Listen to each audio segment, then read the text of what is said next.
revenons sur le pouvoir d'achat des Français. 476 € de plus par mois. Vous suffirait-il pour vivre convenablement? L'inflation continue de peser lourd sur les dépenses des Français. C'est ce que révèle une étude publiée hier lundi. La somme leur manquant par mois pour être satisfait est notamment en baisse. Près de 80% des Français prévoient de maintenir leurs arbitrages en matière de dépenses en 2023 par rapport à 2022, c'est-à-dire faire attention à beaucoup de faire le choix, beaucoup de dépenses, évidemment, privilégier certaines dépenses aux dépens, par exemple, des loisirs. Nous allons avoir le témoignage de Tony dans un instant, qui est en Gironde, mais tout de suite, je suis avec Mathieu Escarpi, directeur marketing chez Cofidis. Bonjour. Bonjour. Merci, vous avez réalisé cette étude avec l'aide de CSA Research, publiée hier, consacrée aux stratégies financières et aux enjeux de consommation des Français pour cette année 2023. Les Français se serrent toujours la ceinture, si j'ai bien compris. Oui, effectivement, vous l'avez dit, sur la somme qui manque en moyenne aux Français pour vivre confortablement, 476 €, même si elle baisse légèrement en 2022. Le chiffre qu'on retient en revanche, c'est que 74% des Français nous déclarent que cette situation d'hyperinflation les a impactés et que donc, et c'est à peu près le même chiffre, 7 Français sur 10, et que donc ils ont changé la manière de gérer leur budget pour faire face justement à cette hausse de prix. Oui, fragilisés, ils ont dû s'adapter à la situation. Par exemple, les Français, nombreux, sont contraints de laisser de côté les dépenses superflues. Quelles dépenses ?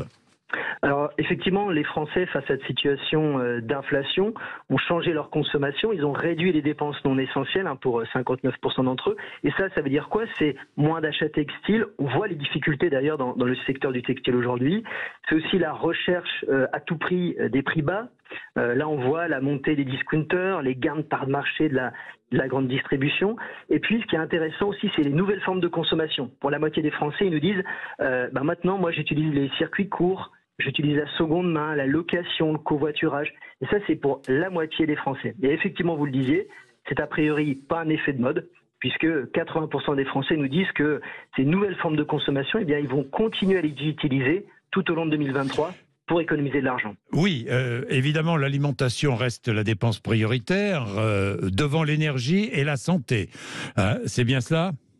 Tout à fait. Donc l'alimentation, c'est la dépense que les Français souhaitent sanctuariser. C'est 7 Français sur 10 qui nous disent que ça sera la priorité de l'année. Et puis logiquement, vu les coûts de l'énergie, ça sera ensuite aux électricités et puis la santé.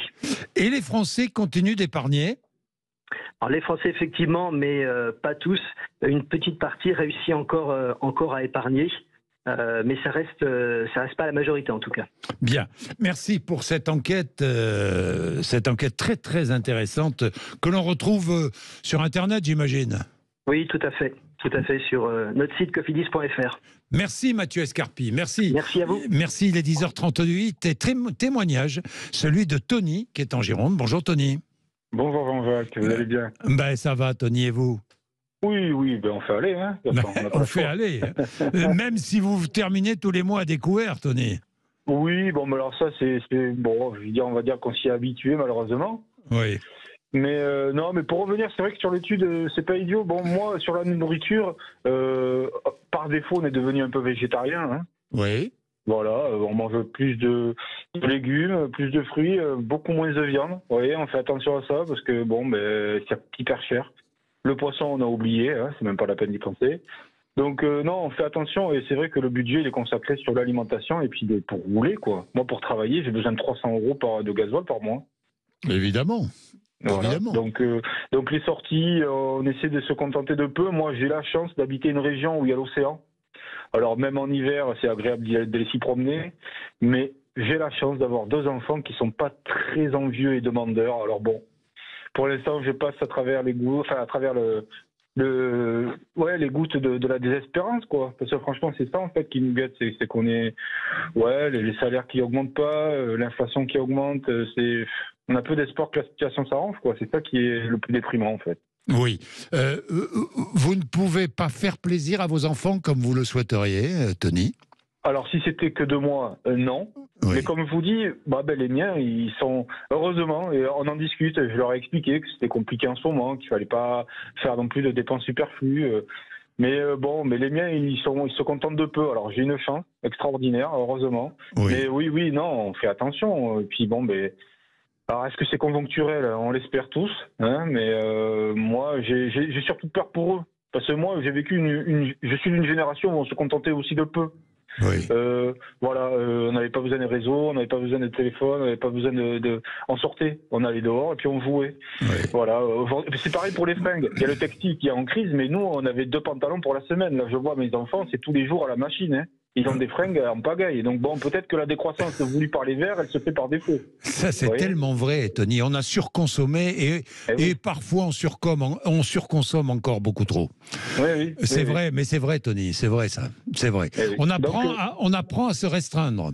Oui, alors moi je reviens, ça me choque pas parce que c'est ce que je vivais, j'étais pas malheureux, mais c'est vrai que ma gamine, plutôt mon enfant de 15 ans, qui adore faire les boutiques, elle a bien compris que là il va falloir qu'elle restreigne un peu ses envies, hein. Qu'elle fasse attention. Mais voilà, ça reste... écoutez, on se débrouille. Voilà. Mais oui, on se débrouille. Bien, merci beaucoup Tony, et merci d'être avec nous le matin sur Sud Radio, ça fait vraiment plaisir. Merci à vous.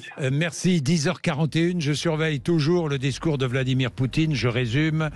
Que dit-il? Il répète que la Russie continuera soigneusement l'offensive, nous défendrons nos intérêts, nous atteindrons progressivement nos objectifs, dit-il. Nous allons réagir de façon conséquente à l'agression de l'Occident. Il est impossible de battre la Russie, répète Vladimir Poutine. L'Occident fait preuve de russophobie.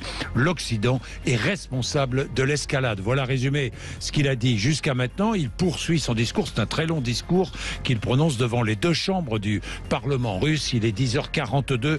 Nous allons parler de Poutine, nous allons parler de Joe Biden avec Jean-Éric Brana dans un instant, puisque Biden, lui, qui est à Varsovie après une visite surprise à Kiev hier, Biden va s'exprimer dans l'après-midi. Et puis, tiens, je parlais d'intense activité diplomatique autour de l'Ukraine et de la Russie. La première ministre italienne, Giorgia Meloni, est en route pour Kiev. De son côté. Et puis le ministre chinois des Affaires étrangères est à Moscou et lui dit son inquiétude devant la situation. Il est 10h43, vous êtes sur Sud Radio, vous ne raterez rien, je vous le promets. Ça m'intéresse, vous le savez, toutes ces affaires internationales, ça doit nous intéresser parce que la situation est une situation sérieuse, je dirais pas grave, mais très sérieuse. 10h43, merci, à tout de suite.